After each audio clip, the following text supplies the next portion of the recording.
I went to that smarts class this year, and I feel every time I hear somebody's story, that gives me another boost to be like, if they can tell their story, I like that, like I can. And it is like a community, and it's hearing anybody's story, it pushes you further, to do this. Welcome to another episode of the Canocla Chatter. I'm Tim. And I'm Leah. Today we sat down with Lori Barnes for Mental Health Awareness Month. We talked about her story, her advocacy for mental health in the state of Kansas, and the organizations she is involved with. It was a great conversation about mental health, which affects all of us every day.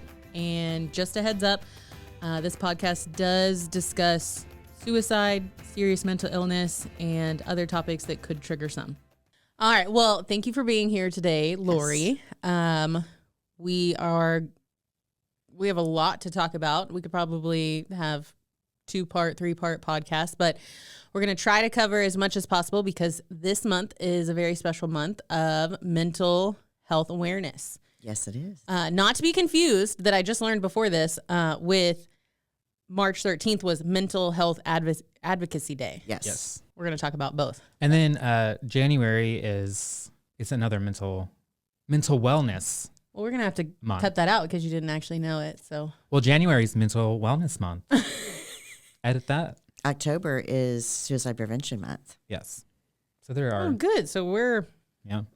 But every day should be a day that we talk about mental health. So we're kicking off May with you. So thank you. Thank you. Can you maybe introduce yourself? Can you give us a better introduction or tell us a little bit about yourself? I am Lori Barnes. I am a mental health advocate besides working at the Caldwell co-working space. Our oldest son, Daniel, had mental health issues, and I'd always kind of advocated for him, like at school level, and some things happened, and I just was not going to take it anymore. And there's a lot of people out there that think a mental health concern or issue is a character flaw and not a chemical flaw. They don't understand it. So I took it on as my parental role that I'm going to change and make sure everybody realizes it's a chemical flaw. And it's something that they can't control, they cannot help. And, they can do therapy, medication, they can do all, but it's, they didn't ask for it, just like if somebody didn't ask for cancer. It's something that they're just given, and we need to work on that, break the stigma, help them, and educate people. Yeah, because the brain is the most complex organ in our bodies. So it makes sense to me, at least, that it would have the most complex sort of problems. Yeah. People tend to forget that the brain is an organ. So you have to take care of it just like you take care of everything else in your body. I took a class, it was for parents, and it basically, they had a brain out, and they had parts of the brains. And they would show us this part does this part, and this is where you need to work on here. This is what affects this. And it was kind of interesting to get that little bit of insight on things. It really changes your view of everything. So I deal with mental health. Yeah. And therapy has taught me why my my bipolar, where in that brain is where it shrank and where it's at. And once you start getting on meds and doing what you need to, that part of the brain that has shrunk from your trauma or whatever, it starts to grow back. I mean, so taking care of it, you level out, you just gotta, it's all an imbalance. And I don't know if you've ever heard of gene site testing. Mm-hmm. So that's amazing because it'll also tell you, it works as your body's enzymes. They swab the inside of your cheek, they send it off, and you get this huge report that goes through what medicines, like red, green, and yellow, what will probably work, what may work, and what might not work, which sometimes they have it off, but it also tells you vitamins and different medications, what would work best for you. You might need a lot more folic acid for the medicine for your body to actually absorb and work better. Right. So it kind of gives you, which is great. Yeah. I've never understood, I guess it's just the more we talk about it, it will get better, I hope. People are so comfortable taking medicine for their ailments, things, but there's still that stigma or that discomfort of taking or talking about the medicine that you take for your mental health. Yeah. I mean, not to like focus No, on but me, it's a like, game changer. it really is. Cause like I was ashamed and I shouldn't have been. Cause I mean, it's just like we said, it's just another, Yeah. health problem that you need to get taken care of. But like now I used to be afraid to tell people like, I'm bipolar. Like I got diagnosed with that. And like now it's not, because you need to break that stigma. It's nothing to be ashamed of. And it's like if you had diabetes, you take medicine for Exactly. that. You're bipolar, you take medicine for that. Anxiety, I take medicine for that. I mean, it's just. Yeah. Can you talk to us a little bit about, you said yesterday was a big day, right? Was yesterday? Yesterday. So, yes. So last May, I had the city of Caldwell sign a proclamation to make May Mental Health Awareness Month, which it was just for 2024. So this year I thought, nope, we're just going to, I just want to ask for them to sign it. So from every May from here on out, it will be Mental Health Awareness Month. So yesterday at the city, they signed it. And I am so happy because it shows that our city cares about our community and wants everybody to be okay. And I thought it was amazing. I hope you guys don't get tired of me talking about how amazing Caldwell is, but they really do care. It's a community that cares about the people in it. So yeah, it's just great. Well, and when we did with Nami, we did the fundraiser 2 summers ago for the fair, and everybody pitched in and helped. I mean, like, we want stickers, we want this. What information do you have? It's kind of nice to see people gather around everybody. Can you tell us a little bit about Nami? Yes. Nami is a national alliance on mental illness, and it's a national company. I was online Googling stuff, like, how do I advocate? Like, something's got to change. And I found this Nami Smarts for Advocacy class. And it was 3 classes, hour and a half each on Zoom. And it teaches you how to advocate for yourself or for loved ones. It was 3 parts on how to tell your story so people will listen, how to contact your legislators, either by email, phone, whatever, and how to meet with them. And I took that class. So Daniel, going back, our oldest, took his own life July 2021. This was January 2022. And I had taken the class out October, November, and I went to Topeka. The session started, and I met with the commissioner of KDADS. I met with the governor's constituent. I met with a couple other policymakers. One was Emil Berquist, representative. But because I met with him was because Congressman Estes connected me with him. Because I was emailing everybody. Like, this shouldn't have happened. There's policy changes that need to happen. If you have an adult with a mental illness, you have no say. An adult child with a mental illness, sorry.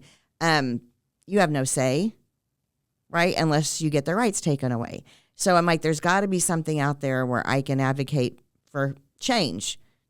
So I got a phone call one night, and it was Emil Berquist, and he's from Park City. And he goes, Congressman Estes told me I needed to call you. I'm like, oh my gosh, somebody listened. Right. And so that kind of got me started on the ball. And I was really nervous at first. And then I got up there and I thought, I'm going to own this.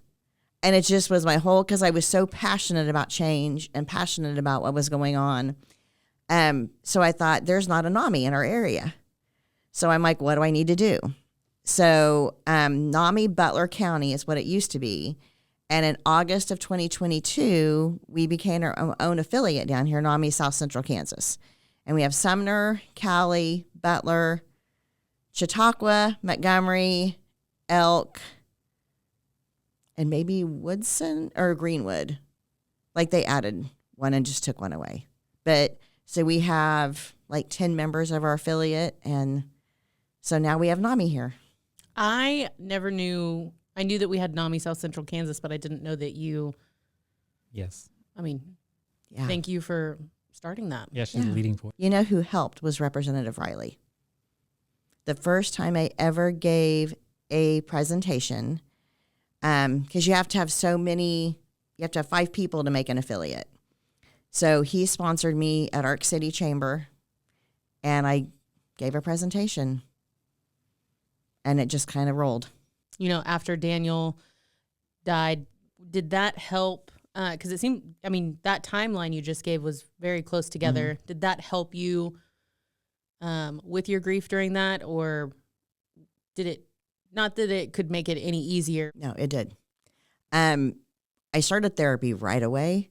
I went to see Daniel's psychiatrist in Wichita, and because he'd had him since 8th grade, and he was lovely. Like, I still see him because that's where my therapist is now. So when I went in, one of the gals, the receptionist, was like, "Do you have a grief counselor or a therapist?" And I said, "No, haven't even thought that far." And she goes, "We have a really good one. Would you be interested?" I'm like, "Just sign me up." Because I knew if I didn't sign up right then, I probably wouldn't go, or wouldn't go for quite a while. Amazing. Coping skills helped me. And then with this advocacy, I kept thinking Daniel's life is going to mean something and it's going to make a change, right?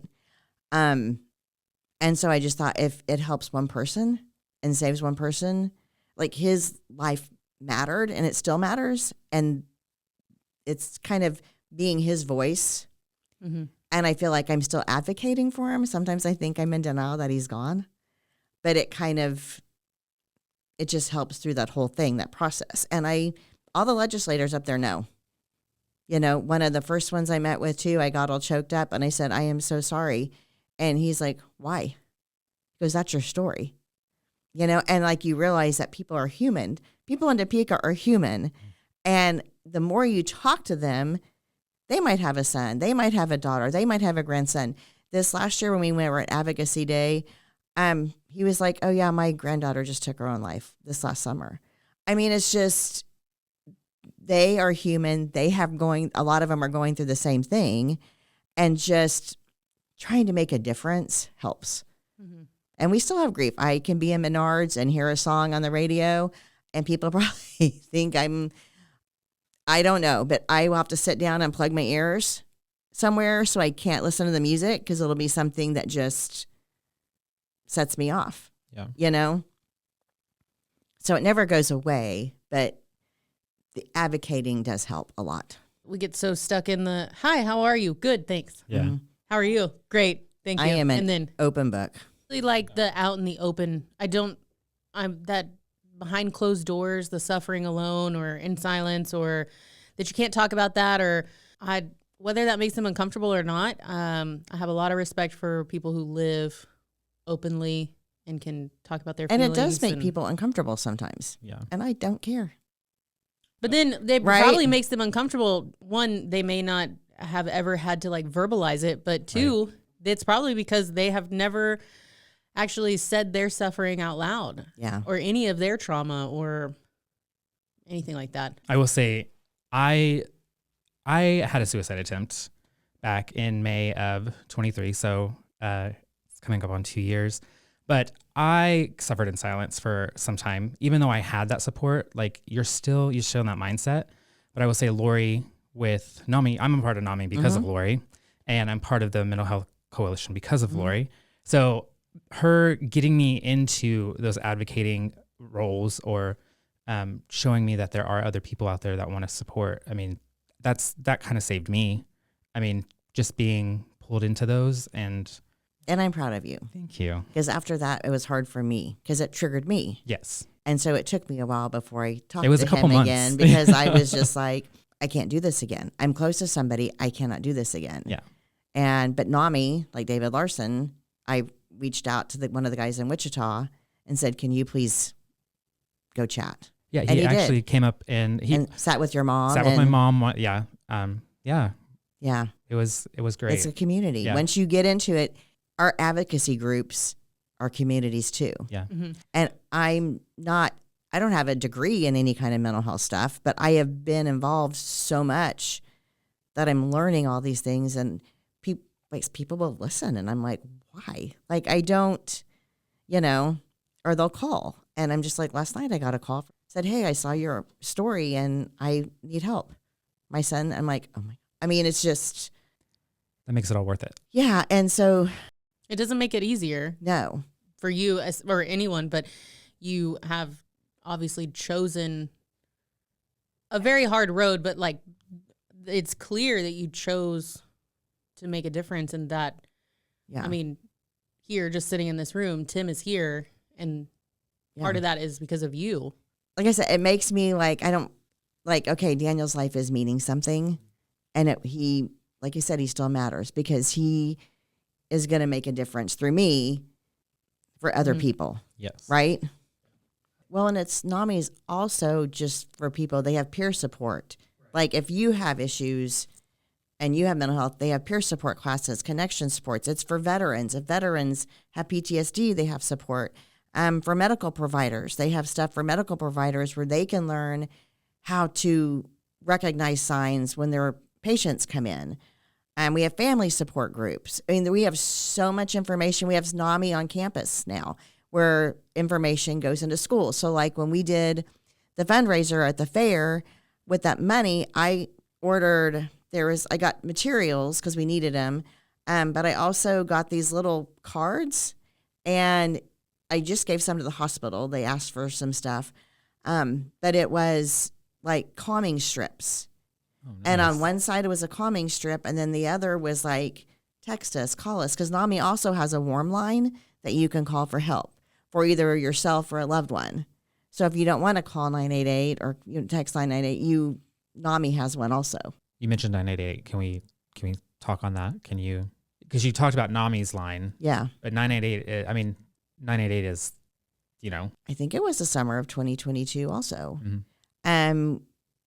They signed the 988 bill. So KDADS, which is the Kansas Department of Disability and Aging Services, they had a 988 committee. Representative Landwehr was involved, Commissioner Andy Brown, and they all did all this research and they got everything so we could have 988 in our state. It originally started out where you would just call. Then they added chat. Then they added texting. They have Spanish now. I think they even have like a hearing for those who have hard with hearing. They keep expanding on it. Now they have a thing called geo-pinging. So before, if you had moved like to Caldwell and you still had a 913 area code, when you called or texted, it would go to the Kansas City area. Now it can ping your location so they can get you to the closest local call center. It's amazing. I think call rates, last I heard, were like at 92% that were getting answered. The call rates keep going up. I am a part of a mom's group called Moms Stand Together. Most are in Kansas City, but there's over 60 of us that have lost a child to suicide. We have a chat on our phone. We can chat, we can complain, we can vent, we can share all kinds of information. We had a get together in April. So I got to meet a lot of them in person, which was amazing. Because all of our stories, a lot of them are the same, but some of them are different, because it just depends. But we're all in the same situation. We get a card for Mother's Day, our birthday, our son's birthday, or kid's birthday. A lot of them all do different. Like, this is my mission, like to go to Topeka and change policy. Some do run, some do. Everybody's doing something. One of the moms that showed up just had lost her kid in January. He had been texting 988. So at least he reached out, but it's anonymous. So but it's just, there's a lot out there. Yeah. But 988 is huge. Right now, with all the cuts they're giving, so far they haven't cut it. They did the budget this year. The budget's still the same. And we were worried because they were asking in Topeka a lot of the organizations to take like a 1.5% budget reduction, which for some groups that's huge. But 988, it's well worth it because you could even call. Like if I was worried about my son, I could call or I could text, and they could give us information and support and resources. I did want to ask, when you say Nami has a warm call, is that like people a part of the organization are? You get trained. And then you volunteer and then you would be called. Yep. And I started the training and then it got a little too triggery for me because I started realizing I can take calls every once in a while, but I don't know if I could sit on a phone all night yet. Mm-hmm. And I don't know if I'm there yet with that part. Do you need volunteers for that, or is that For Nami, we don't really, you can join our Nami affiliate. And they have a program, like usually the individual is $40, but they have an open door, which is $5. And you don't even have to go to the meetings. You don't have to do anything. You just can be a member of our affiliate just to support us, because we need members so our affiliate doesn't go away, right? Which I think I said right now we have 8 to 10. But once you get under 5, a lot of times they'll look at closing your affiliate. So the more members we have, the stronger our affiliate is, which our affiliate is actually one of the stronger ones right now in Kansas, for the rural areas. So like I said, the hospital just asked for a bunch of information. I took them a whole bunch of stuff. We have a family support group the third Thursday every month, and it's online. It's a Zoom. So, and we have that. Tim's being involved in the peer support part. Wichita has a lot of classes. It's a bigger affiliate and bigger area, but a lot of things are online. Like they have NAMI online. They have a thing called On Demand, and there's a thing, Basics is what it's called, and it is all for like parents with young kids. So you can get online and just watch it. They have all kinds of resources if you go online. It's namikansas.org, and just tons of information. I have all kinds of NAMI materials at the workspace. We have pamphlets for bipolar, schizophrenia, PTSD, personality disorder, family. I have all kinds of pamphlets and information at the workspace. So if anybody ever wants to stop by and check it out, they are welcome to. It's great to have us in the community, because I feel like people know that we're a part of those groups, and it's great because I've had people approach me, and I would never have guessed people would open up to me and be like, yeah, I'm bipolar too, and this is what I've been doing, this is what I do for mine. And she's, some people have been like, it's great to hear you doing this, or it's just it is. Once you start talking about it more, it's just kind of opens. And it's just like, don't be afraid. I mean, come up and ask us questions. That's the whole point. That's why we're doing this. Right. So we want you to be okay. Yes. Yeah. I commend both of you and the entire NAMI organization, anyone who's advocating or just being open. It takes a lot of bravery. And I am so thankful that for the most part, what it sounds like is you have been met with people who want to listen and share something that they haven't been, something that they've been struggling with. So our SMARTS class, we teach before Mental Health Advocacy Day every year. We have our Advocacy for SMARTS class. And we had a group come in 2 years ago, and one of the guys kind of had a breakdown. And he's like, I've never felt like I fit in before.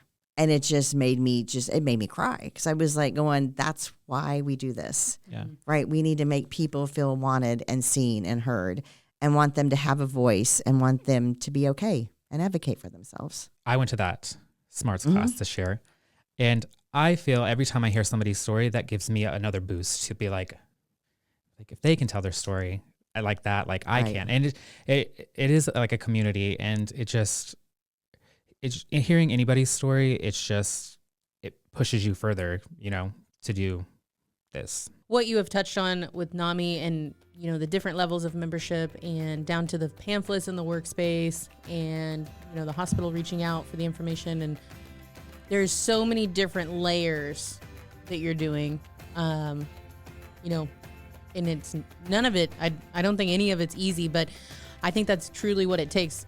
You're coming at it from all angles, or trying to blanket, trying to saturate into everything. Yeah. Because I think that's what is needed, especially for mental health. Meet people where they are.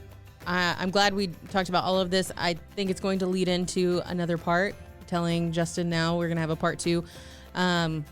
Because there's multiple layers to mental health. There's multiple days that we haven't touched on, and I really want to get back and talk to you about March 13th this year. Yeah. So stay tuned for part 2. If you or someone you know is experiencing thoughts of ending their life, facing a mental health crisis, or if anxiety and sadness are stopping you or someone you know from functioning like you used to in day-to-day life, you You can call or text 988 to talk with someone straight away. The 988 Lifeline is free, confidential, and operates 24 hours a day, 7 days a week, every day of the year.